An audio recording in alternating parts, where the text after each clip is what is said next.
Getting seated, we'll get started. Good afternoon and welcome to today's Fireside Chat. No one has told me where the fireplace is yet, but we'll find it out. I'm thrilled to see so many people here at 4 o'clock on a Friday afternoon. What else could you possibly want to be doing? I'm Nancy Sotos, head of Department of Material Science and Engineering here at the Grainger College of Engineering, and I am thrilled to serve as MC for today's event. Few industries are as essential to the global economy as semiconductor chip manufacturing.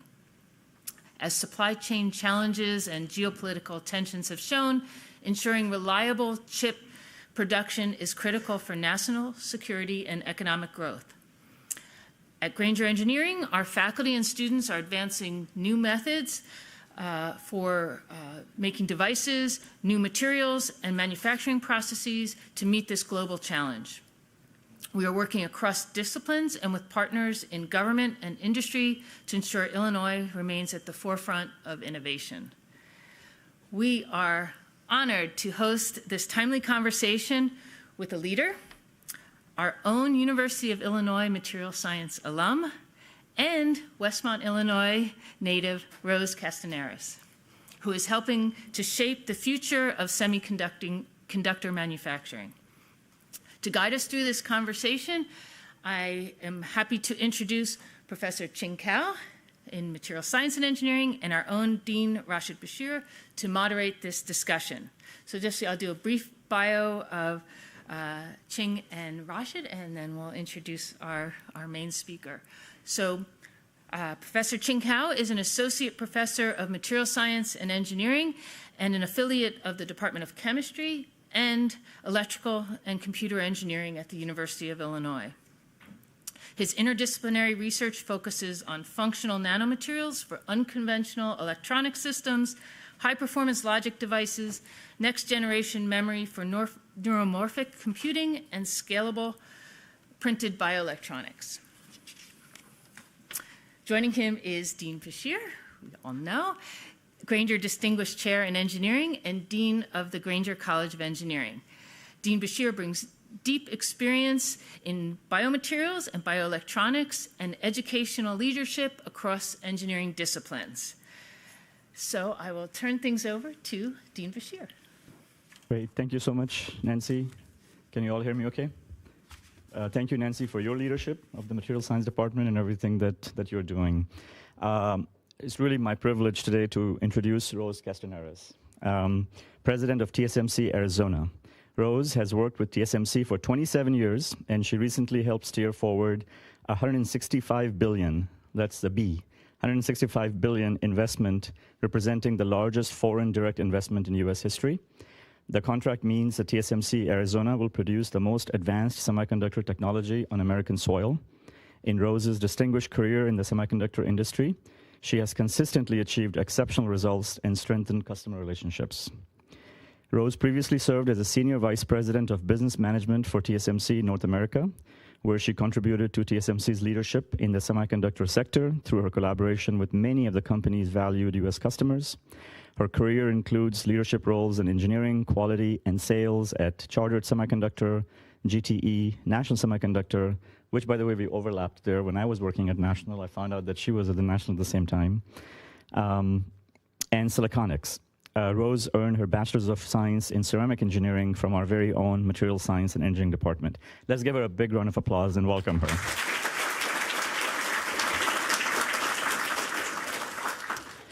So thank you for being here today. Thank you very much for, can you hear me okay back there? Yeah. Well, I guess I have to say ASCII Wawa first, right? Thank you very much for the invitation. I'm honored to be here. I haven't been back since 1990 or so. And it's just been fantastic to just see the growth and the development here. It brings back a lot of memories, and very proud to have come from Illinois, come from University of Illinois, Urbana-Champaign, and you know, the memories here have been just fantastic, and just really honored to be back. Well, thank you so much again. And I think this all happened very quickly in the recent year or so. We really, I think, hadn't connected with you in the past and just connected recently. And we actually had a group of our faculty and staff from UIUC that went to visit. Many of them are here in the audience. And then we invited her back, and it just really worked out very nicely. So I'm really, really glad that you're here with us. And I hope you get to see the campus tomorrow and join. You're going to join the football game as well. Yes, absolutely. My husband went to Western Michigan, but I'm going to make him wear the blue and orange. So there you go. So that'll be quite interesting. Exactly. Which side are you going to be on? Which side will he be on? All right. Well, thank you. Let me ask you then, Rose. TSMC's Arizona project is one of the largest investments in advanced manufacturing in this country. Can you give us a sense of its scope? And what it means for the semiconductor landscape in the United States? Sure. So let me tell you a little bit first about TSMC as a corporate entity. Then I'll tell you a little bit about TSMC Arizona. So TSMC Limited, we call it, is Taiwan Semiconductor Manufacturing. How many people have heard of it? Oh, wow. Look at that. And we've been around for, 37, 38 years, something like that. And so it has always been founded on the Foundry model, which is very different than a typical semiconductor IDM. But TSMC has grown over the years, and it has been most known recently for its advanced semiconductor manufacturing. But we still make, half micron, 0.18, we make MEMS, silicon photonics, so many different types of processes. And most recently, we have started doing advanced packaging as well. So I think that TSMC is most known, though, for advanced semiconductors. About 2019 or so, our largest customer, came to TSMC, and this was when I was working in California, and the vice president in charge of this particular customer. We respect our customers, so we don't like to name them by names, but I think everyone has their product in their back pocket. And this customer said, TSMC, you've done a great job for us, but we really want you to build an advanced semiconductor fab in the United States for supply resiliency. Now remember, 2019 was before the pandemic, so we didn't quite know what they were really after, but they really were after supply resiliency. And we said, are you sure? That's going to be a really long time. It's going to be very expensive. It's very difficult. We don't have any of our suppliers here. But we don't say no to our customers. We try to find ways to say yes. And we did a lot of due diligence. We went to multiple states. We showed our customer how expensive it was going to be. And they said, yes, we still really want you to build in the United States. And good thing that we listened to our customer, because a pandemic happened. And supply shortages were throughout the supply chain, and geopolitics came into play. So 2020, right at the height of the pandemic, TSMC committed to build its first fab, only one fab at the time, about $12 billion. Which we had underestimated and had to increase that investment to about $40 billion. And then the government said, we want you to build 2 and 3 with the most advanced nodes. And so that initial investment from 12 to 40 to 65, just for the first 3 fabs. And we broke ground in 2021. We ended up having to do a lot of, I would say, research to be able to get going. And it was difficult, but we persevered, and we caught up. So we are now in production with our most advanced node in scale in the United States and for technology, and that is in production in our Fab 1 facility. Fab 2 is getting up and running. Fab 3, we broke ground. And March timeframe, our chairman and CEO, Dr. C.C. Wei, he went to Washington and he committed another $100 billion to this site in Arizona, which would have a total of 6 fabs and 2 advanced manufacturing packaging facilities, as well as an R&D center. So we're just getting started in Arizona with just our first Fab 1, which isn't even really at full production yet. Now, just to kind of put in perspective how much money that is, I looked up a couple of references. The International Space Station is listed as the most expensive man-made product that mankind has built. It was 100 to 150 billion estimate. 165 billion is just short of what the entire GDP for Ukraine as a country is. And I also like to reference the stadium in Arizona. Stadium is about only 500 million. So the facility that we're building in Arizona for TSMC is 330 stadiums. It is a huge amount of money. It's going to take us a decade probably to build all that out, depending upon how fast we can get our workforce, how fast our customers want us to build, and how much demand there is for the product. So that's kind of the scope of Arizona. Those are some of the numbers. To give it to you pictorially, when I go into work, I have a very privileged parking spot at about like 5 rows away, but the parking lot is huge. But I walk in and I count the cranes coming, building our main office building. And in the back, I count the cranes of Fab 3. And we have somewhere between 12 to maybe 20, 25 cranes on site every day. To build those facilities. And they're big, so, when you come on site, you feel really, really small.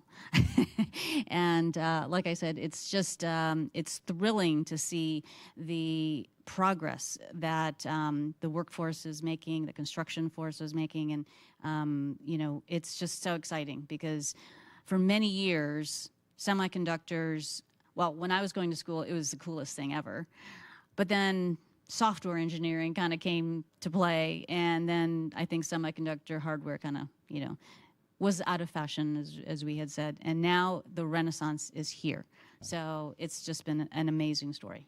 That's great. Let me ask a follow-up question. So this is amazing, the scale and that. But what was also interesting is that you said that you are kind of counting on customer demand to make such a big investment, and those projections and those planning is done 10 years and more in advance. So yes. Can you talk about that just a little bit? Sure. Yeah. So as I mentioned, the foundry model is very different than a semiconductor manufacturer who designs their own products and markets it and sells it to customers. TSMC does not design any of our products. We have partnerships with our customers. Customers come up with fantastic designs, and we offer them a base, a process technology.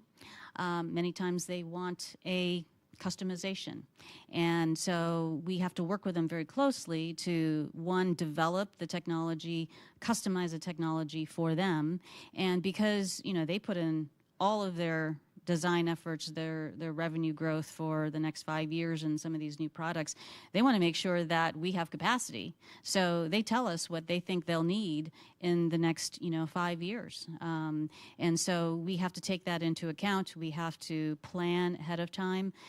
And we plan for a very long period of time. But in that planning, we also have to make sure that we are agile enough that when our customer says, that phone really didn't sell very well, you might as well, go to the next node. Let's hurry up and do the next node. So we have to be very agile in terms of how we build our factories to make sure that it's the process is customizable for our customers, and also that we're going to have enough, but not too much, capacity for them when they need it. It's amazing. Thank you. Yeah, this is truly amazing. Like, we definitely see the dedication of TSMC to the success of your customers. But actually, it's much more than that, right? So we all know why TSMC is so important, because the overall supply chain of semiconductor in the United States has faced significant challenge. So from your point, what are the most pressing challenges, aka the biggest opportunities at the same time, the industry currently faces? Thanks for that question. So one of the reasons is why I'm here, because we need a workforce. The workforce for semiconductors is really something that we're going to have to build for the next few years at least. We're going to double our workforce likely in just the next few years, before the end of the decade. And our customers say that AI has no boundaries almost in terms of its demand, and so if that continues to hold, we will have to double again, likely. And so really workforce is going to be kind of the not slow us down, but be one of the challenges that we need to make sure that we are working towards having that skilled workforce for our fabs in the next few years. And then the second challenge is really on supply chain. But even our supply chain, that also is a workforce problem, because it took 40 years for semiconductors and its supply chain to globalize around the world. And there's no country that has an entire semiconductor supply chain. There's many points of single point of failure in that supply chain. And it has always been whatever country, whatever company, whatever town has the expertise and has that wherewithal to continue to improve. Those are the types of experts that is very, very difficult to replicate anywhere.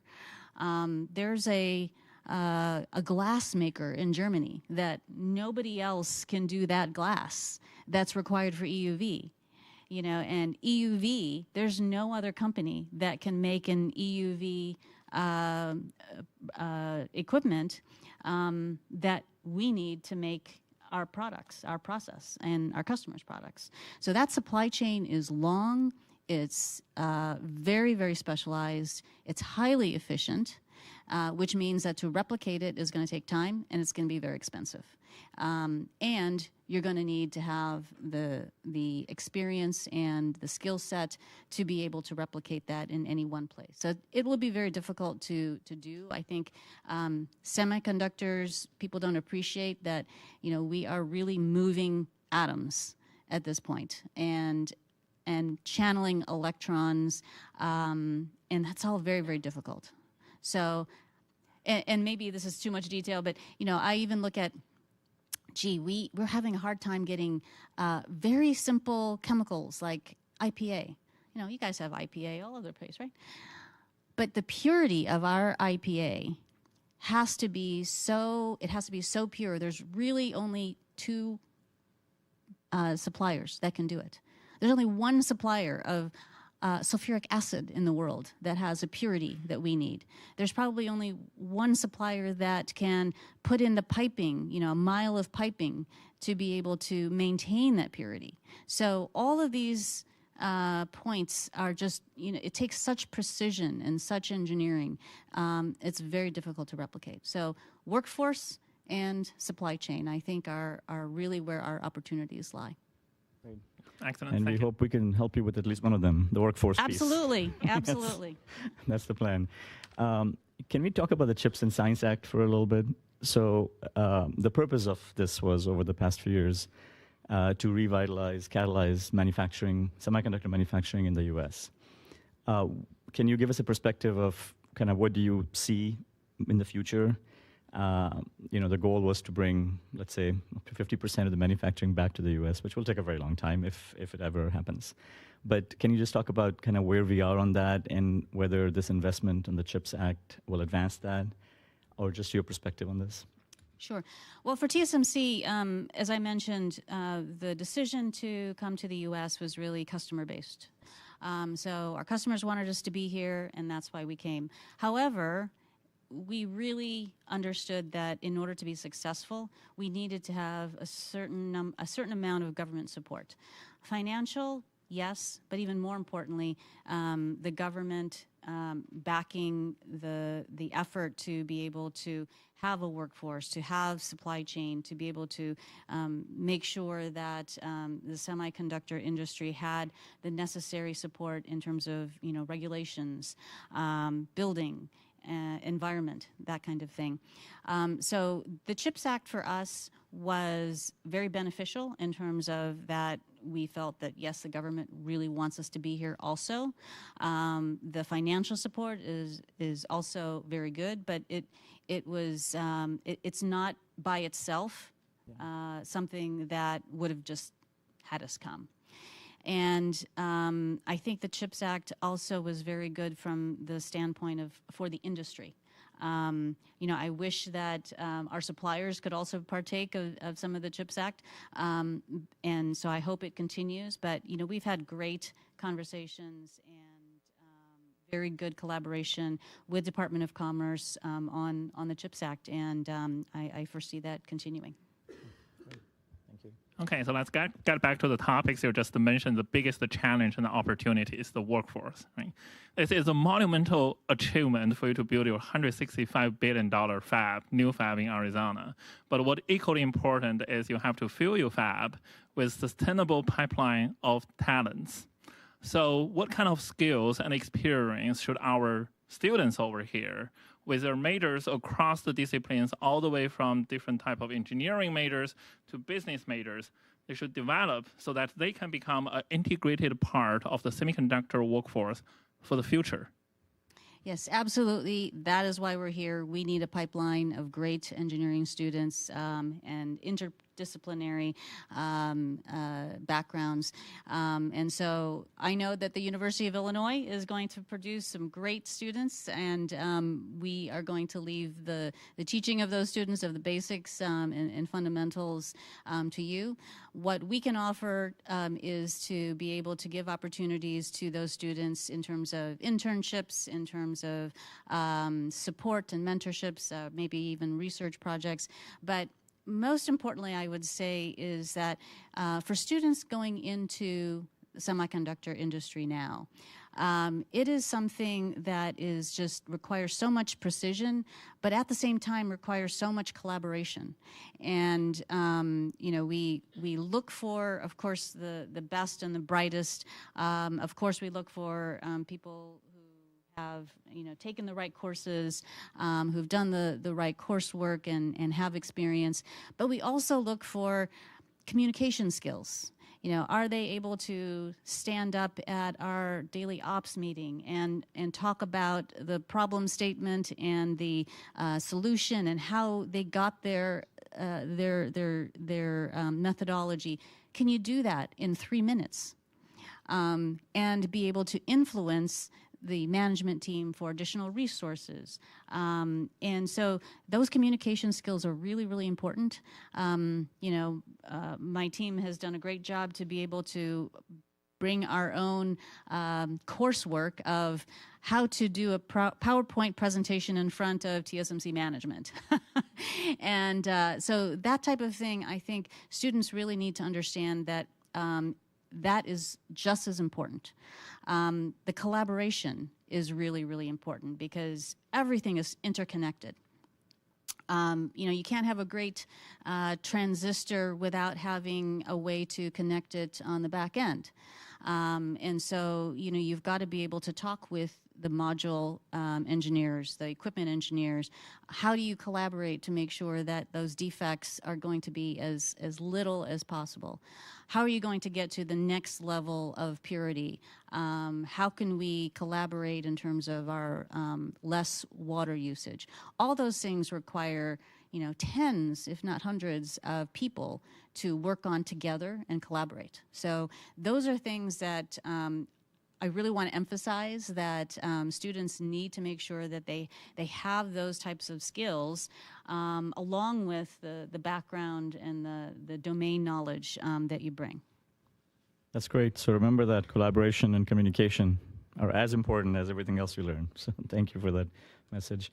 So just kind of pulling that thread a little bit more, but if like, what's from your perspective, from a senior executive at TSMC, how can universities and industries work together in this new world, just broadly speaking, right? So there has been this sort of separation, I would say over the past, but more and more there's collaborations and there's joint activities. But how do you see that growing, and what do you think universities could do different?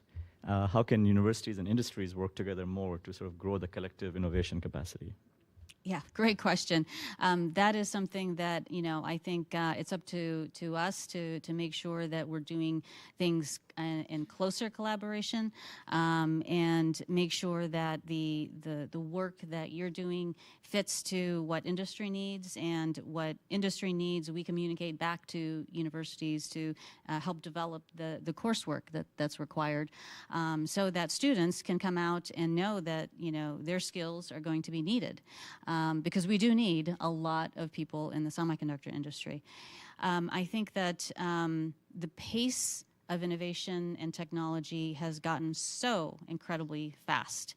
The old model of back, when I was a student of, R&D and research is done here, and then there's prototyping, and then there's mass manufacturing. That happens in sequence a long time ago. Now, it's got to be done all in parallel. We are working with customers to develop their particular process or recipe. At the same time, we're prototyping, and if that works, we're into production immediately. So that pace of innovation and scale has got to happen very fast, and I think that if that's the model going forward, then universities and industry need to be able to make sure that it's the coursework is targeted, and students can come out ready. And I think it's actually going to be great for students, because when I was going to school, I started out in electrical, but it was so esoteric for me that I really found that, the very first class I had with a lab going into semiconductors, that did it for me. That was like, wow, I can get my hands on it, I can see it, I can feel and see the effects of, what I'm working on. That application, I think people can relate to, and I know this generation because I've got two sons that are the students' age. They want to see the output. They want to see the impact of what they're studying and what they are going to be working on. And I think that the faster that universities and industry can put together that timeline and make sure that what they're working on is you can really see the outcome and big picture, the better it is going to be for everyone. Good. So you're telling us to pick up pace, basically. The universities should pick up pace. That's what you're saying. Yes. Yeah, I'm going to have a follow-up question on that as well, right? So you talk about the difference in student mindset for different generations. But if you look at the students coming from the University of Illinois, including both of us, right, we're goal-oriented. We try our best to achieve our career target. So at high level, what kind of advice would you like to offer to our students who are inspired by our conversation today and want to be part of the semiconductor world, given its high societal impact? Yeah, so let me just say that, yes, I believe still to this day that semiconductors are just the coolest thing. And it is absolutely the foundation of modern life. I mean, because anybody here not have a smartphone, not have a GPS or internet or PC, right? Anybody? No. Right? we all need those things, and so you can't have modern life without semiconductors. And so that is going to be here forever, I would say. There's just no going back. So from a career perspective, you're going to have a job for a very, very long time, forever, right? I mean, I've been in the industry 37, 38 years. I'm still in semiconductors, and I still think it's the coolest thing.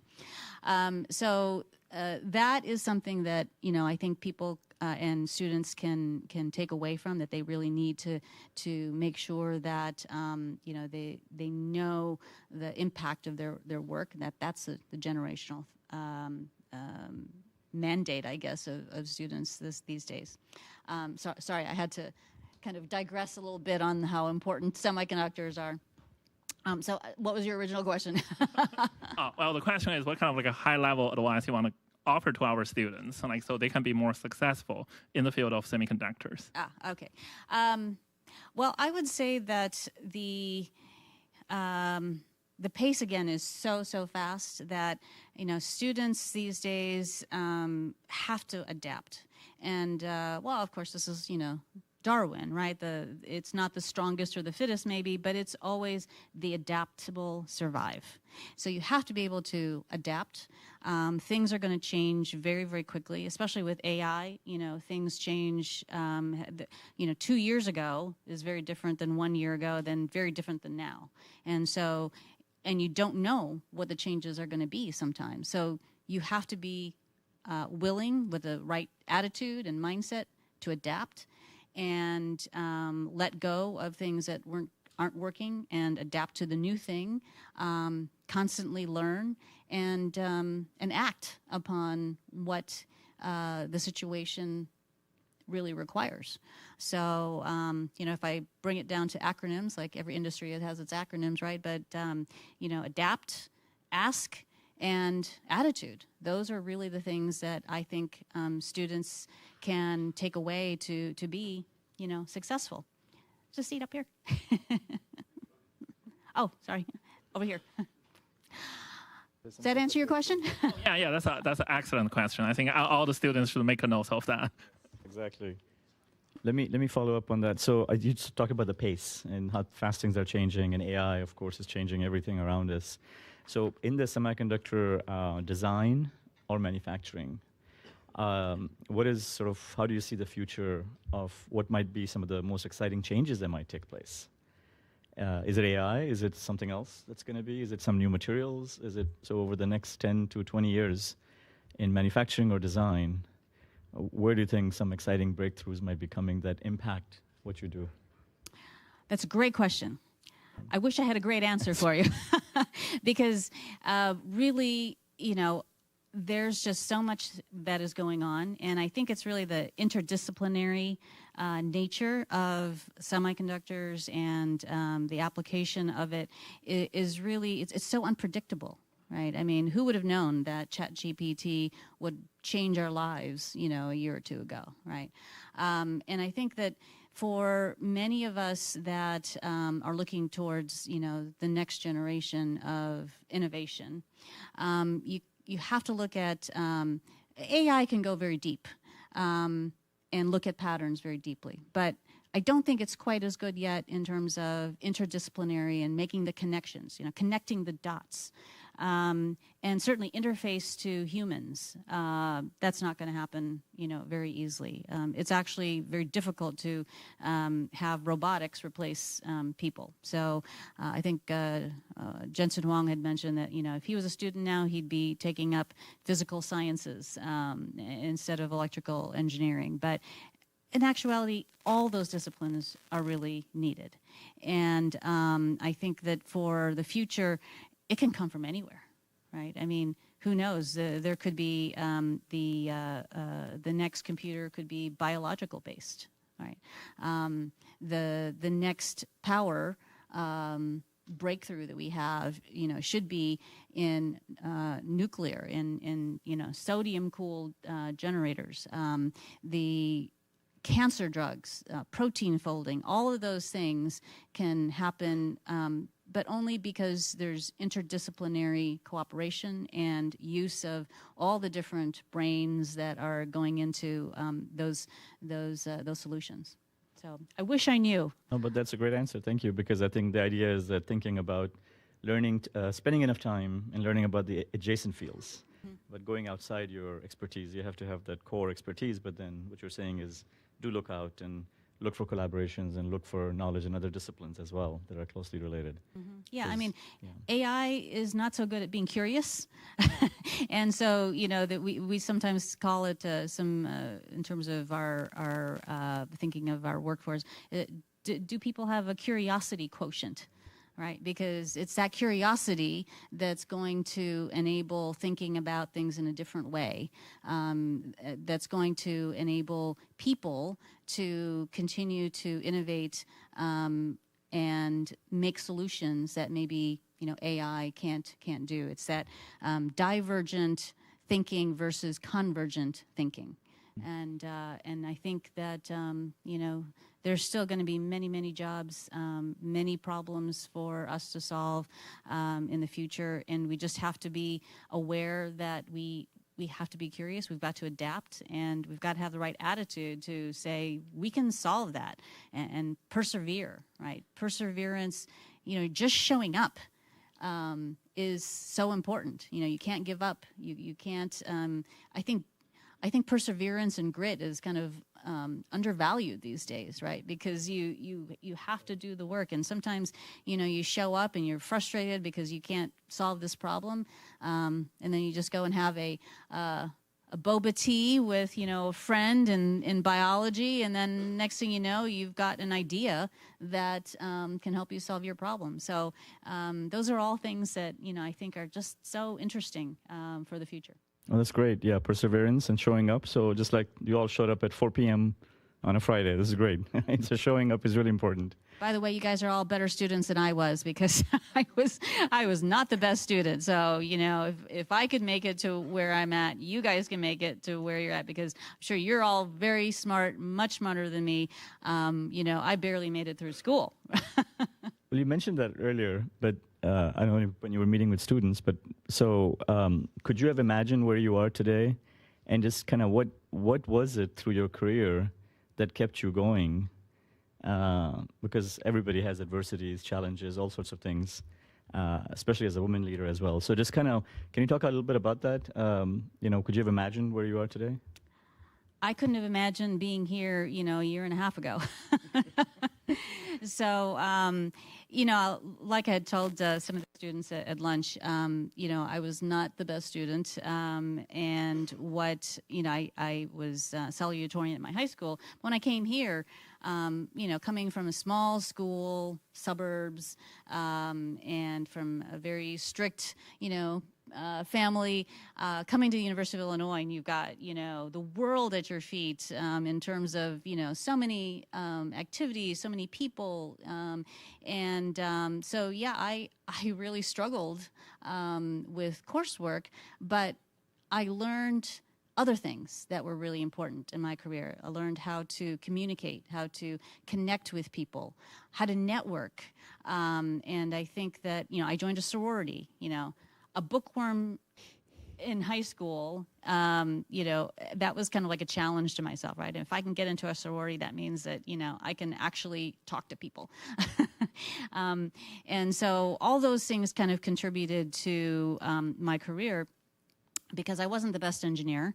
I probably wasn't the best manager, but I was kind of in between. I was able to talk to people in a way that was technical, that was simple enough for people to understand. I could connect with people, and particularly customers, that, felt that I was trying to help them. I think I, showed up and persevered, and so my management felt that, they wanted to be able to have my background in places where I never thought I would have been able to do. I was in sales, and of course, all of our salespeople have engineering degrees, but there's a difference between an engineer doing sales and an engineer doing fab work. But I was doing that for the majority of my career. I would never have thought that I'd be able to go to Arizona as a president.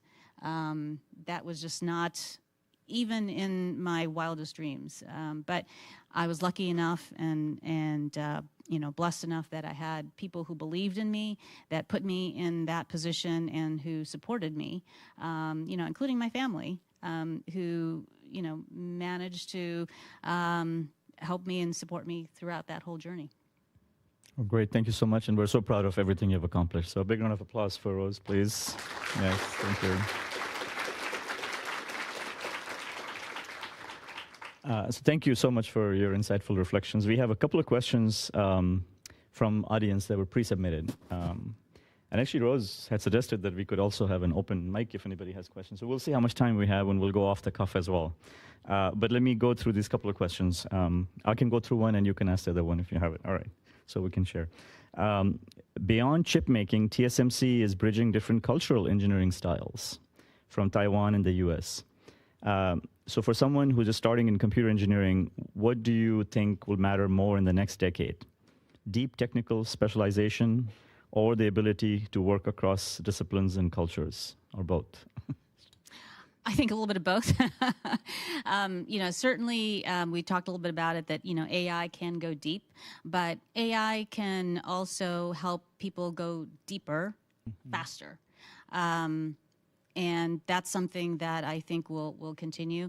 Interdisciplinary, I think, is probably where it's going to take a little bit more time for AI, and certainly, the intuition between that people have to solve problems. I mean, I think neural mapping is, a good example, right? I mean, there's people that knew how the brain worked, how neurons and synaptics work, and they applied that to, computers, neural networks, and so that takes a leap of intuition and a leap of connecting the dots that is very difficult, I think, for machines to do. Yeah, okay. Okay, so the second question is great because it's from our students in material science department. So the question is, best advice for freshmen who just starting material science and engineering as the major. What does the future hold, and what should students be working on or developing? The future is in your hands. I think material science is just an amazing science because it's in your hands. It literally is in your hands. What I really loved about it is that it was not so theoretical. Of course, theoretical. You could see the structures maybe in your head, the crystal lattices, but you could see it. And I think that as the semiconductor field and other fields, in energy, battery technology, space technology, those all require materials. And the materials require a certain amount of testing, a certain amount of manipulation at the atomic level that is going to take years to be able to solve some of those problems. We talked about the plasma, center that you're working on. I mean, really, really fascinating stuff. The Columbia, I think it was the Space Shuttle Columbia that had the heat shield. Yes, I mean, that was when I was in school. I remember the day that happened, and I thought, wow, that is something that is just so important, and material scientists are the ones developing that. So, just take what you like to do in terms of the things that interest you, and really kind of make you go to class and keep going with that, and apply it to as many different problems in the world as possible. Excellent. Thank you. Thank you. So I have a couple of rapid fire questions. Okay. All right. And these are all pretty serious, but that's okay, I guess. What's one myth about chip manufacturing you would love to debunk? Oh, there's so many. Manufacturing is boring assembly line work. Absolutely not. It is so difficult to do. You've got a new problem every day, sometimes every hour. Two, that manufacturing is not research and development. Not true. Why? Because TSMC is a foundry, when our customers say, I don't want 15 layers of metal, I want 21 metals a layer. That's R&D. When they say, oh, well, I know you said, junction temperature for this transistor is this, but we want to overdrive at 20%, right?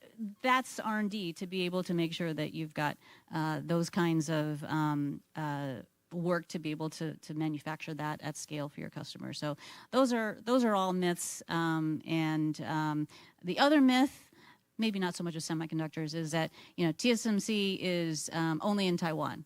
we're here in Arizona, we're here in Washington State, we're in California, and we've got offices everywhere. So, we would love to see more and more people from all over the U.S. Think about TSMC as a place to grow and stay your entire career, and be able to contribute to a really fundamental part of our lives in technology. Okay, great. What tech do you wish had existed when you were an undergraduate? Oh, of course, AI. You could do your homework. Yes, do my homework, maybe tutor me so I wouldn't feel embarrassed going to, a TA that, I felt like I had a stupid question. They could, kind of tutor me without me being embarrassed. Any lasting piece of advice for our future Grainger engineers? I know you've given really excellent advice already, but any other last piece of advice? That I think you got it out of me already. Okay. Yeah, I mean, it really is, and this is the advice I give to myself too, right? I got to adapt, even though sometimes I feel like I can't do anymore. You just have to bend with the wind sometimes, right? and put yourself in the mindset of, okay, I can figure this out, and a little cliche, but okay, what doesn't kill me makes me stronger. That sometimes that just kind of goes through my head because sometimes it feels really painful. So you just have to find some way to get through it and persevere. Great, excellent. That's really good advice given the exams are coming up, I think, in the next week for everyone here. So. Good. We have time for actually a couple of questions from the audience. So if there's a mic, we can pass around. Thank you. There's a mic coming. All right, you go first. Okay, go ahead. Yes, please. Yes. Hello. Oh. I came to hear you, and you are certainly a role model for all of us. So thank you very much for that very broad example of what it is to be an engineer. But I want to ask you a question which is a little difficult because of realities. The engineering curriculum is overcrowded. And every day, as Rashid and others know, it gets more overcrowded. And the brightest of them can't attend to the soft skills that obviously made your career and your pathway. So do you have any, I don't know, it's a systems thing. It's not just will. You had the will to do the soft skill learning. But for many of them, there is, what is the pathway towards communication, writing, collaborating, those soft skills which are not built into the curriculum? Thank you. Thank you for that. Actually, soft skills are really hard skills. I was just going to say, sorry, so this is Mary Castanerys. So Mary was our previous Dean of Education, and that's a that's an excellent question that we talk about all the time. Mm-hmm. Our curriculum is so packed. So thank you for asking that question, Mary. Sorry, go ahead. Yeah, and I think that it's not so much adding to the curriculum, but it's building it into the curriculum. The more that, we can do research projects, interdisciplinary, the more that, we can have collaboration between industry and universities. Those are all things that are practical applications that can develop those people skills. I learned mine in a sorority, but, there's lots of different ways to learn it. And it's just a matter of knowing that it's important and reaching out to make sure that, you're not just saying, oh, it's not important for me. I can just go ahead and be a brilliant engineer and come up with solutions, and my job is done, right? You still have to be able to influence and make sure that customers understand or people understand, what you're trying to accomplish. So it's building it in to whatever you're doing rather than adding additional coursework. Thank you. Okay, this right here. Yeah, this gentleman. Hi, thank you so much for the talk. I just wanted to ask you about, since generative AI is on the rise, so we've already seen LLMs replacing human software developers or graphics designers. So in the foreseeable future, do you see the possibility of maybe embodied AI with robotics replacing process engineers like us, where we're, fabrication engineers being replaced by humanoids, by robots? Thank you. I think that there will always be a job for people as long as you adapt and as long as you have a good attitude to be able to take on the next technology and use that next technology to help you do your job better. Actually, robotics is already in play. I mean, we've got lots of customers that are putting chips together for robotics, for autonomous driving. There's many, many different applications that are being built right now. I mean, intuitive surgical, doing, surgeries.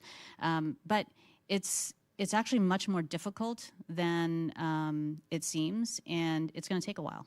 And in the meantime, students and, people in the workforce now should be looking at, okay, don't be afraid of that it's going to replace you, but think about, how can it help me do a better job? How can it take away all the repetitive, boring things that I don't really want to do, so that I can focus on the more value-added things that only I can do?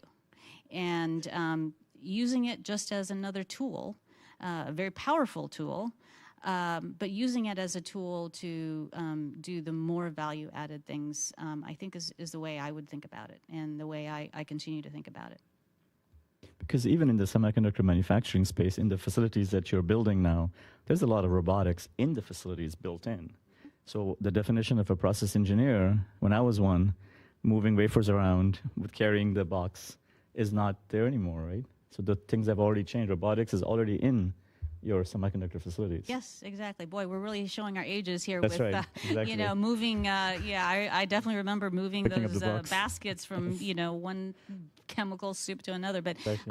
now, we've got overhead highways we call them FOOPs, that, move wafers around, and all those wafers, go all across the fab, so we don't, you don't have to do that anymore. Algorithms take care of the managing of where wafers are supposed to be. So really, our process engineers, they don't really go into the fab maybe, once a month or something like that. They're all in their desks looking at, multiple screens of data and perhaps using AI to understand the mapping of defects and understanding, how those defects are affecting yield or performance. And so it's a different job. But it's still, we still have process engineers. We're still going to need process engineers, integration engineers. Now we call some of them yield excellence engineers, and they've got a little bit different focus, but jobs are still going to be there. The need is still going to be there in terms of overall managing products. All right, one more question. Maybe you can... All right, go there. I saw that hand first, I'm sorry. Okay, thank you so much. I really appreciate your talk and advice. I want to go one step further about the previous question. So the previous question about robotics, generative AI. So I think, as you mentioned, some of the technology are ready. Like in your factory, you have robots, but some of them are not ready. Maybe some generative AI as a co-pilot for the engineer, or maybe some automatical chip design. So I think as a leader of the company, how do you see your investment or your plan on those new emerging technologies? Or maybe they are maybe ready, or maybe they are not ready. So I want to see what's your strategy as a leader to leverage those emerging technology to make your company go to another level. Thank you. Thanks.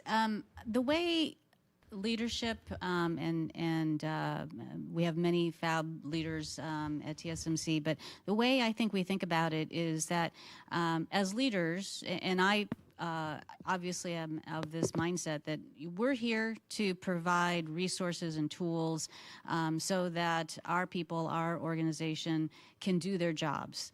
And if we can provide tools that will have people be more productive and be able to do their jobs faster, more efficiently.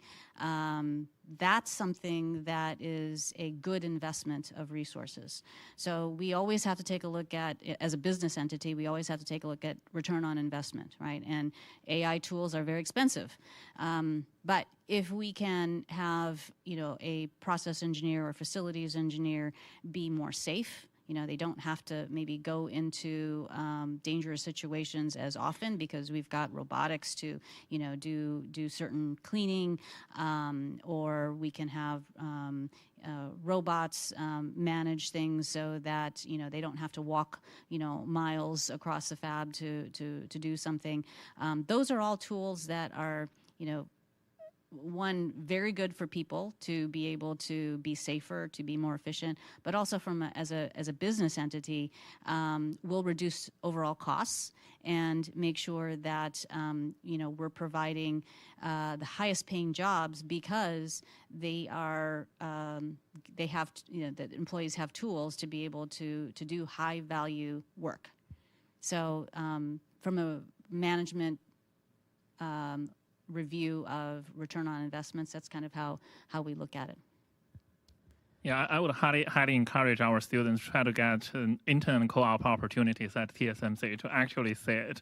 My personal experience is semiconductor industry is amazing. It is both kind of most conservative and also most advanced in terms of technology needs at the same time. Yes, and by the way, we have our 2026 interns opportunities up on our website. So, please take a look. We've got, we had almost 200 interns last year. We're probably going to have, 250 or so, between 200 and 300 interns next year. Lots of opportunities there. So, just take a look at TSMC's website under careers. Lots of different locations if you want to go work in, Japan or Taiwan, but also, I'm here from Arizona, so I hope that you choose Arizona. But, we really want to have the next generation at TSMC, and we want to be able to invest in you for your entire career as the company has invested in me for so many years. So thank you for that plug. Thanks for reminding me to put the link out there. Thank you so much. We Thank really, you. really appreciate you being here. We're just so proud of everything you've accomplished, and thank you for coming. Thank you very much. Thank you very much for the invitation. And, I still had this nightmare that I, had not finished a final and that you were going to take away my degree. So, that nightmare never goes away. But, that means that, I get to keep my degree, right? Absolutely. Okay. There's no question whatsoever. Thank you. Thank you all.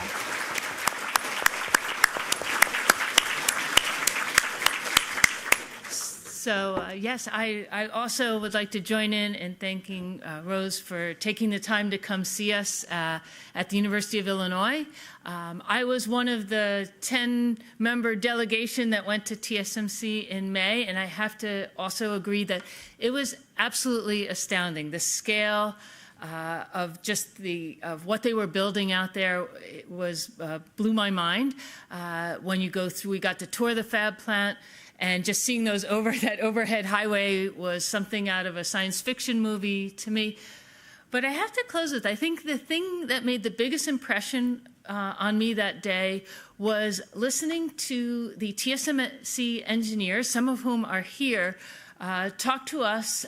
They were our alumni, and they were telling us about how their engineering education was benefiting them in their role at TSMC. And it was really impactful and motivating. And I think all of you got a little sense of that today listening to Rose.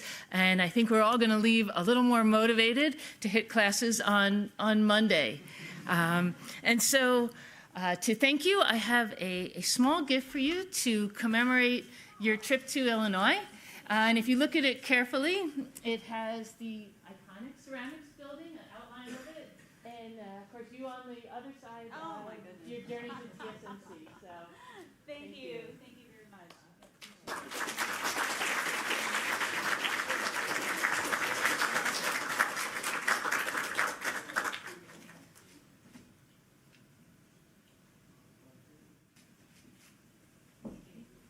And of course, we will mail this to you.